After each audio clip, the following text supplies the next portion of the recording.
How's everybody doing? Welcome to episode 6. Please remain seated. And I hope you have a good one tonight. Let me tell you up front, I'm under the weather.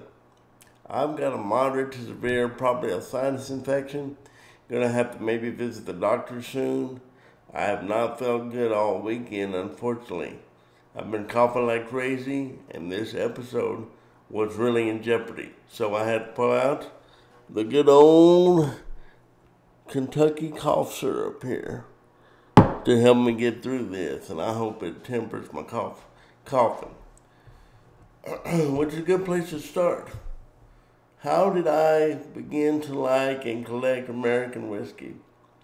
Well, this is a multifaceted question, and I'll tell you the story. It all started in 2013, 2012, somewhere in there, when I started watching a show called Justified, which is on the FX network, which is a Fox subsidiary. Showed a lot of original dramas and some repeats of old movies. Well, Justified, in a nutshell, is about this marshal, Raylan Givens, who is keeping the peace in Harlan County, Kentucky, which is coal country, a lot of crime going on, that sort of thing. And this whole show is based on a short story by the great author Elmore Leonard, R.I.P. to Mr. Leonard. And of course, being in Kentucky, bourbon played a big role in that show. And by the way, the word bourbon, it simply means American whiskey. So if you're at the bar and they tell you what bourbons they have, they're really telling you what American-made whiskeys they are. Now, why in the hell do we call it bourbon? Because back when we were breaking away from England, we had a bunch of corn. Had a bunch of corn in Bourbania County, Virginia. And that's where we started making our own whiskey instead of using the English whiskey. That part of Virginia, Bourbania County, is now part of Kentucky, around the Lawrenceburg area. And the spirit is still called bourbon. So, and I didn't like it at first. I was a beer drinker. But I wanted to like it, and not just because of the cool show Justified, but because as a person with a severe disability, cerebral palsy, I noticed that bourbon or whiskey allowed me to have a drink or two and not have to urinate so much, as opposed to being a beer drinker, which required more urination. So really, that was a real factor in why I kind of lean more towards bourbon now than I do beer. So I am a bourbon guy, and those close to me know that. So that's why I enjoy it. I have been to Kentucky one time, went down the Bourbon Trail. What an experience that was. Visited the Wild Turkey Distillery. My favorite distillery is the Wild Turkey Distillery, and there's one of their selections right here. This is that Cornerstone Rye. Very good rye whiskey. And the people of Wild Turkey, the Russell family, Eddie Russell, and the rest of his family are just masters at making whiskey, and they're also very, very friendly. So when I went there, I got to get a bottle autographed. I got a monogram bottle. I also got a personally signed bottle by Eddie and his father, Jimmy. Jimmy Russell's the founder, and just found those guys to be great. So they're my favorite distillery. And they're also sponsored. Matthew McConaughey is their spokesman, which is pretty cool. I mean, we all know how cool Matthew McConaughey is. So that's kind of why I like bourbon. Okay? Moving through this episode, there's a few things I want to go over. It might be shorter than the others because, again, I really don't feel well tonight. So, a little bit of this is a repeat, but I feel like it's something I really want to hammer in my episodes. I want to talk again about plastic straws. I'm so frustrated with the left here wearing plastic straws because one of them went through Tommy the turtle in the ocean. So let's get rid of all the damn plastic straws. Well, hey, guess what? Too bad for the turtle. What about for all the dehydrated people with severe disabilities that don't have access to straws now because we're getting rid of them because a stinking turtle died? Okay? There's much more plastic being wasted than what's going into straws. Okay? Lots of people with severe disabilities count on straws to be able to stay hydrated and get through their day. Okay? Rethink this, guys. Classic hard left liberalism at work here. You know, one stinking turtle dies and we have to ban all plastic straws. Starbucks, I love Starbucks, but they make a new strawless lid. It has like 73% more plastic than if they just would have stayed with the straw. And that's how stupid the left is. It's like, let's get rid of the straw, so we're going to make something that has a lot more plastic. Ridiculous, makes no sense. Get out there and tell people straws are okay.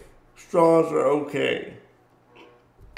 It just makes me just angry that we're spending so much time worrying about a turtle when human beings need these straws. We need them. We need them, folks. Let's see here. The presidential election continues in full swing.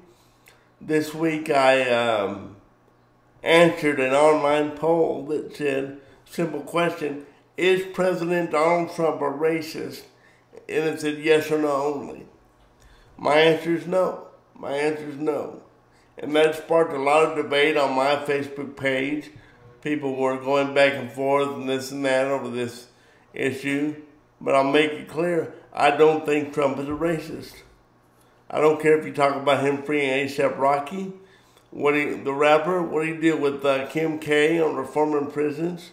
He has the highest approval rating among Black Americans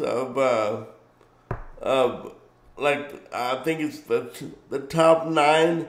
Well, he's number 1 in Republican, and he's even up there overall for approval rating among Black Americans. I read that poll this morning. So I think this is, again, trumped up, and I use that term on purpose, by the mainstream media to paint him as a racist. He's not a racist. He is clever. I'll say this, because I am a centrist. I'm not a blind follower of any politician. I am a centrist, okay? There are times at rallies in which the president uses things in a way that sort of maybe ignites some symbiote of racism. I'll give you an example. He was in, I want to say it was Ohio a couple weeks ago, and somebody said, shoot Hillary, or somebody yelled out, shoot Hillary, or kill Hillary, or something. And Trump, before he said, we can't do that, folks, he smiled and kind of smirked and made a little face, and then he said, well, we can't do that. I think that's teetering on the line. That's a little bit of a stand-up comedian technique that he's really good at using, in which he kind of incites the crowd. I don't know how I feel about that, but I do know that man is not a racist. So that question is put to bed. He's not a racist. And no lefty can give me proof. All they can do is yell at me and call me a racist for saying he's not one. But guess what? He's not one. So there you go. Trump is not a racist. Put it to bed. So I'm really interested to see. And I'm looking again at the funding streams this month. Republicans are pouring money towards Trump. This race looks like an absolute landslide. I know the New York Times came out yesterday and said that it was actually Fox News, came out and said Trump was going to lose to the Democrats, which I thought was interesting because it was Fox News. But it's good for the race because that will keep the Republican voters interested and they will show up. So I really think Trump's going to roll. I think Trump will roll. I think the blue wall will fall just like it did in 2016, and we'll see Trump cruise this fall to a victory. And the economy's great, folks. The economy's outstanding, and I think that leads to his approval rating being so high and the record-setting approval rating among black Americans as well, probably centers around the economy being so good. So I'm really happy about that. I'm really happy that where that's looking. I don't know of a president that's perfect, but I do think Trump is doing a good job in a lot of areas right now. You know, growing up, I may have mentioned this last week, but President Bill Clinton was the first president that I could vote for, and I was really endeared to him. Okay, I consider myself on the left until the left moved too far left for me. So I stayed, if you can imagine, I stayed in one spot where I've always been. And then the left, I'm going to go to my left, the left moved way left and left me alone outside. And that's what's happened. The left left me. So that's where I am. Bill Clinton, again, to get back to that, was one of my favorite politicians, if I'm being honest. But let me tell you, I'm reading that book trilogy about the Clintons. I'm seeing what Hillary did in 2016, her strange outbursts, her fits of her head shaking and all of that. And then you get into all these people that have been found dead for even talking about the Clintons. I just don't feel the same pride when I think of President number 42, I believe, which is Bill Clinton. I don't feel the same way about him because it definitely looks like there's some shady business going on, even beyond Jeffrey Epstein. But dadgum, did you guys see that painting in Epstein's house of Bill Clinton in drag wearing that blue dress? Ooh, it just gives me chills. That looks so wrong. It looks so wrong. I mean, I'd much rather see my man Jerry Mack Stitt, shout out to Jerry Mack, in drag in one of his Facebook comedy skits than to see Bill Clinton in that blue dress drag like he's in that painting. Now, am I saying that the Clintons killed Jeffrey Epstein? No, I'm not. I don't know what happened on that, but it smells bad. It just smells bad. So I don't know what'll end up coming out of that. But if you look up the Clinton kill list, if you Google that, it's unbelievable how many people have been found dead that were close associates of Bill and Hillary. It really is. You know, it's pretty scary. I don't see any way they could redeem themselves and have any ounce of dignity at this point. And I don't think any more of Chelsea either. I don't think she will be able to help at all. You know, moving forward, I also want to talk about how when we do have political discussions, we're really in this time where everybody gets offended. Getting offended is now actually like a trend. Like people want to be offended. You can't have any debates with anyone now. And I think this is the big reason why. And I don't mean to attack the left so much, but shit, they're right there for the attacking, guys. They're not making any sense. The left is getting all their news from left sources. Okay? That's the problem. The left is getting all their news from left sources. The people on the right and people in the center, like myself, get their news from across the board. Left, right, New York Times, Wall Street Journal, Epoch Times, wherever, all around the spectrum for the centrists like me and even the conservatives. Now, if you're only looking at left politics, then you're obviously brainwashed. And that's why they'll see an article that says Trump has the lowest approval rating of all time. And they won't look at the other side because they don't want to hear it. And when you try to talk to someone reasonably, you get called a racist. I can't believe that. As soon as you start to defend the things that President Trump is doing or anything that the Republicans are putting forth, the left calls you a racist. That's very sad. That's very sad. Or racist, or someone that's okay with racism, any variance of that. No. I'm just agreeing with them on one political point. It doesn't mean I am being a racist because I agree with some random political point. And that's why we have so much problem in this country with political incorrectness. Talk a little bit about that. As a person with a severe disability, I am sick and tired of people first language. Let's talk about that briefly. People first language, okay? I would say I'm a severely disabled man, or I'm severely disabled.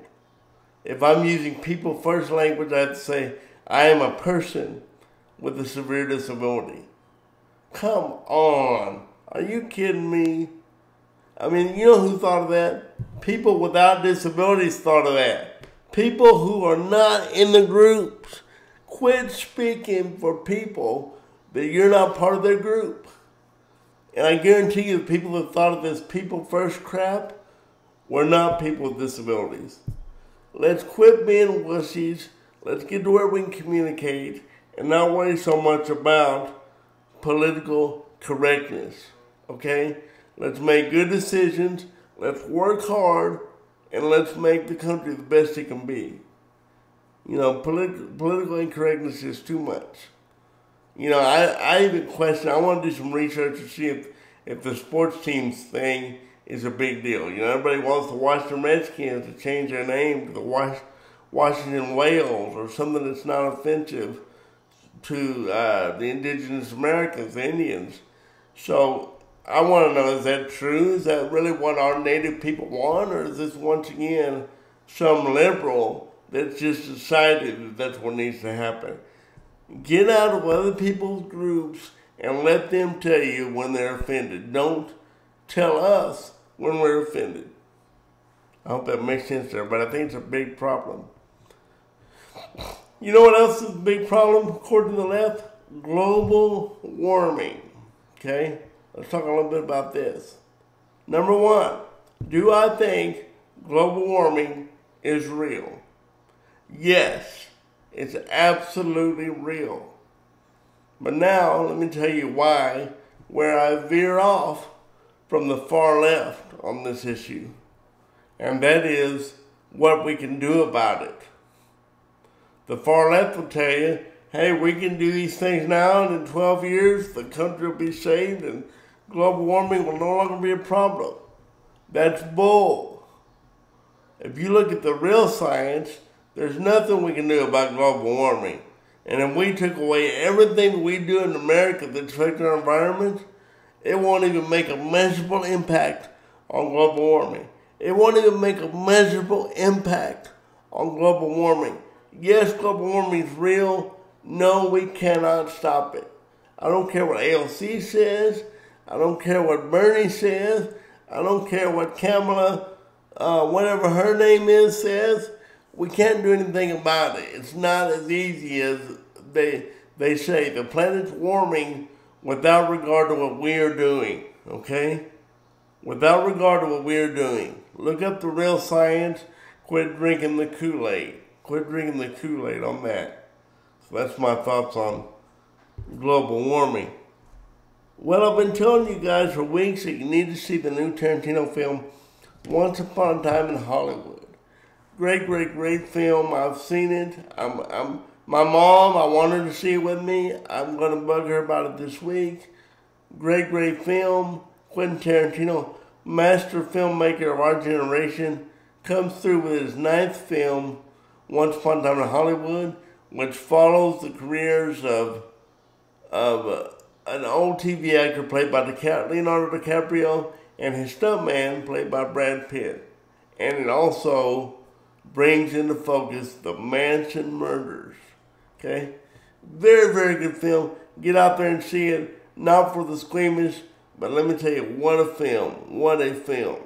Really, really want to pump that up one more time to make sure people see that if they have not. I don't know if you can see my hat, but I'm wearing a Lost Dog Street Band hat. These folks out of Kentucky, Benjamin and Ashley Todd, just play some great music, and I'm really fortunate to have their hat. I got to see them a while back at Tower Theater in OKC. Shout out to Tower Theater. Great show there. Also got to meet Casper Allen out of the Dallas area. Another guy I really enjoy, singer-songwriter.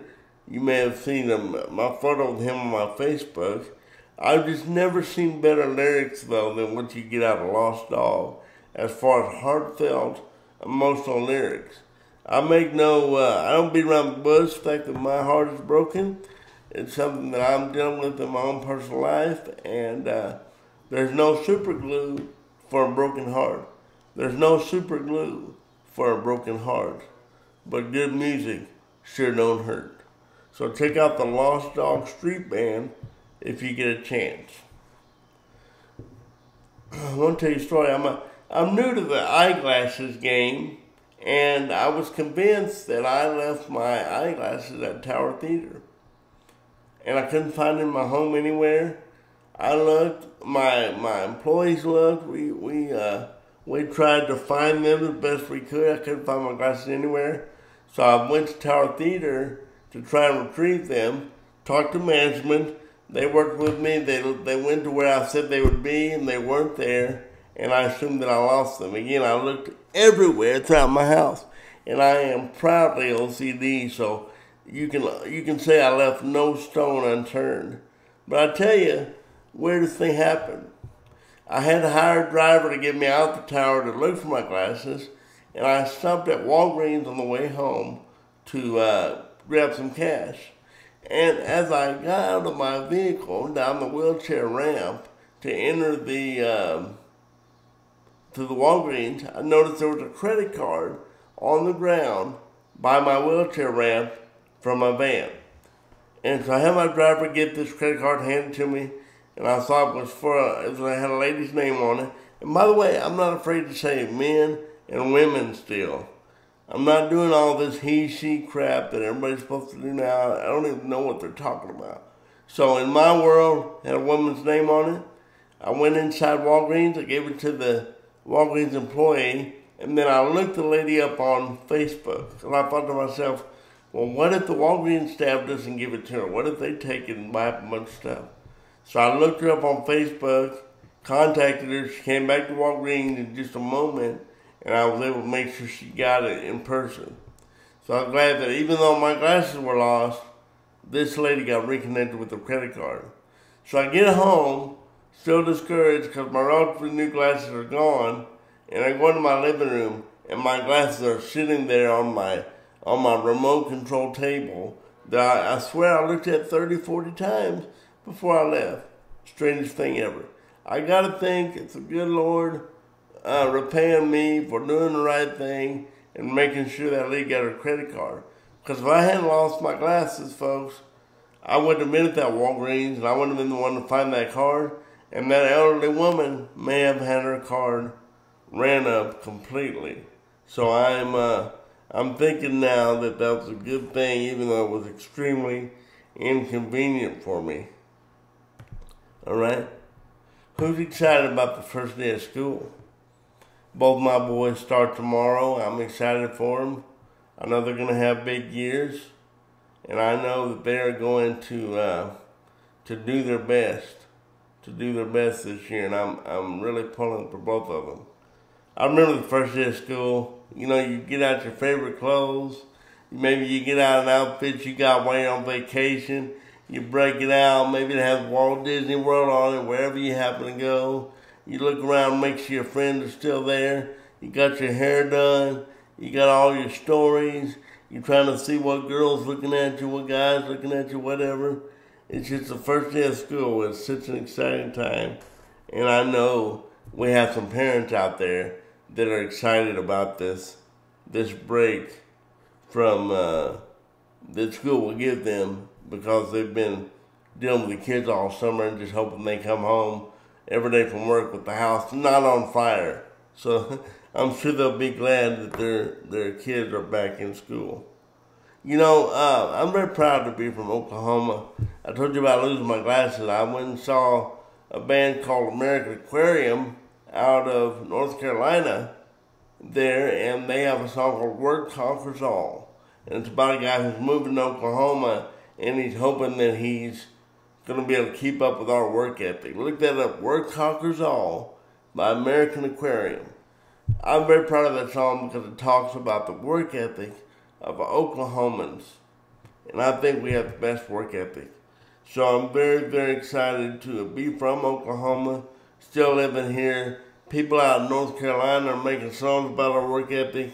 I think it's just simply the best state in the country. I really do think that. Let's talk a little bit about UFC 241, switching gears to sports. Was last night. I wanted to talk about a couple of the fights, 3 actually. I want to talk about Paulo Costa versus Yoel Romero in the 185-pound division. This was basically a couple of Greek gods trying to punch each other with lightning bolts and superpowers. These guys were built like statues. Like statues, people. What a sight to see. Yoel Romero, one of the most decorated wrestlers to ever compete in the UFC, going against the Brazilian Costa. Costa got the decision. I did not agree with it. I think Romero won that fight, and he got robbed. So that fight went to decision, and Paulo Costa won. Should have went to Yoel Romero. Going to the next fight, Nathan Diaz versus Anthony Pettis. Nate Diaz makes his return after 3 years out of the cage. He comes back and demolishes Anthony Pettis in a lopsided unanimous decision. Good to see Nate Diaz back, repping the 209 out of Stockton, California. I was all about that win. Very proud of him. Our main event featured UFC heavyweight champ Daniel D.C. Cormier versus the former champ Stipe Miocic. And last year, Cormier won the belt from Stipe. So this is their rematch. Cormier, decorated OSU wrestler, Oklahoma State wrestler, totally dominated the first 3 rounds. Round 4, the firefighter from Cleveland, Stipe Miocic, fought back, hit Cormier with countless brutal shots to the kidney area, and dropped him and finished him in the 4th round. So Stipe is once again the UFC heavyweight champ, and we're waiting to see what happens, or what Cormier decides to do now that he's past 40 years old. Is he going to keep fighting? My hope is probably that he'll step away at this point and let the young guys take it. He's done great things. He's the best. Probably time to move on. Alright? Now, switching gears. You've heard me talk about handicap parking a lot, and this may require me to get a little sip here because this is a funny story. Handicap parking is so important to me. And one of my favorite restaurants is Hooters.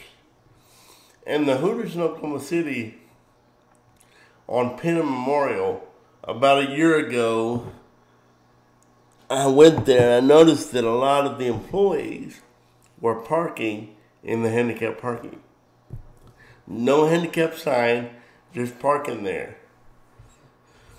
And both of these cars were real nice, sporty cars.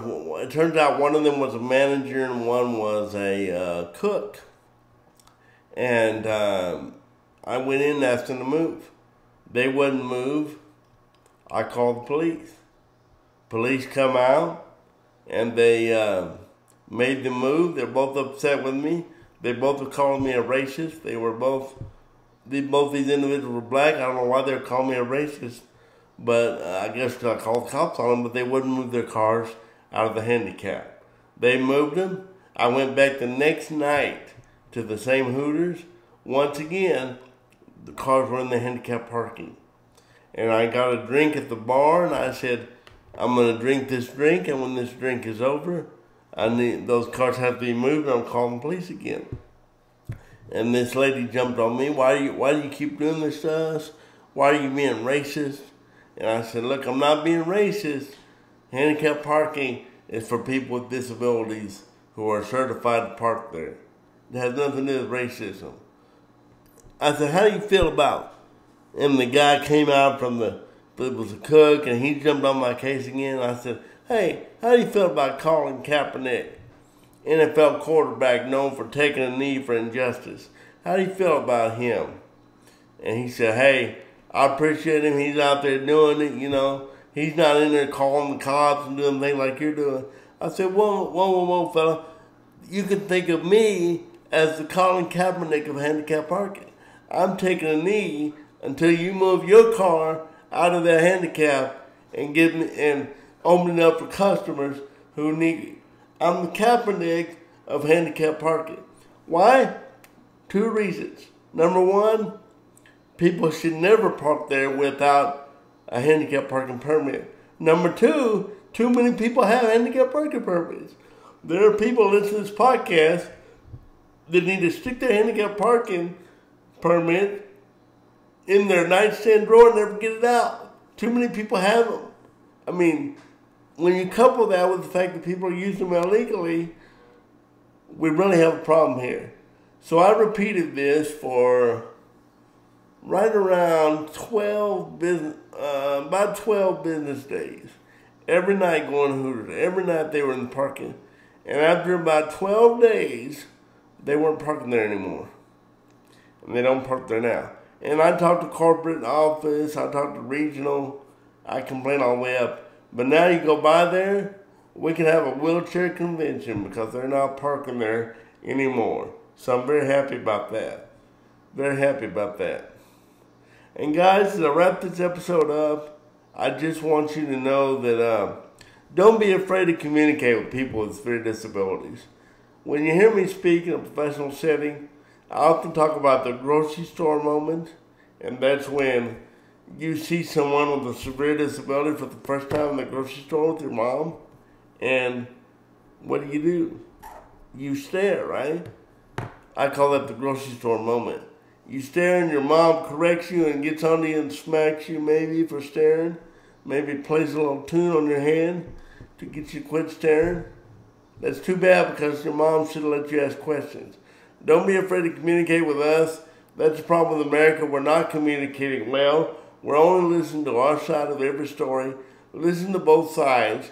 Let's get together. Let's make the country the best it can be. And let's look at individuals for what they are and not what the mainstream media, fake news, or any other bad source tells us.